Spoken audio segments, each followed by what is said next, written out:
नमस्कार, मैं हूं विजय कुमार शुक्ल। कहानी आज पाकिस्तान की। पाकिस्तान के प्रधानमंत्री जुल्फ़िकार अली भुट्टो को 1977 में अपदस्थ करने के लिए और वहां के लोकतंत्र को ख़त्म करने के लिए जो अनफेयर प्ले खेला गया था, उसका नाम रखा गया था ऑपरेशन फेयर प्ले। और उसको चलाने वाला कोई और नहीं बल्कि उनका जो सेनापति था ज़ियाउल हक ही था।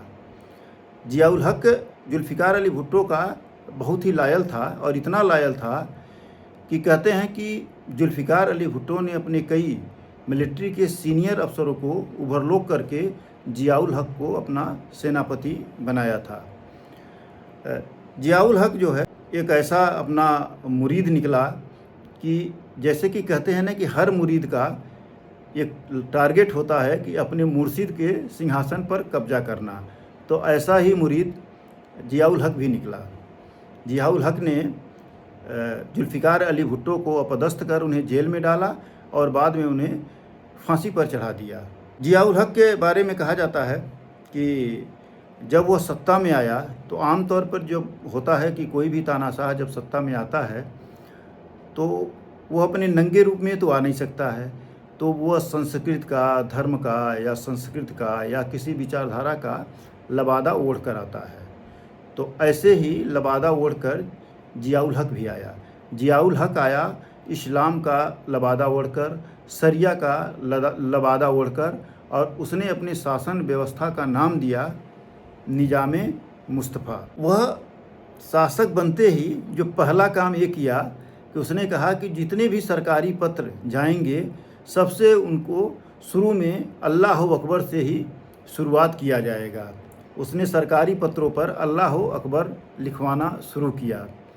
इसके बाद उसने जो साड़ी थी, साड़ी को वो भारतीय परंपरा का प्रतीक मानता था, इसलिए उसने साड़ी पर प्रतिबंध लगाया। ये अलग बात है, ये विडंबना ही है कि उसकी पत्नी जो है खुद ही साड़ी पहनती थी।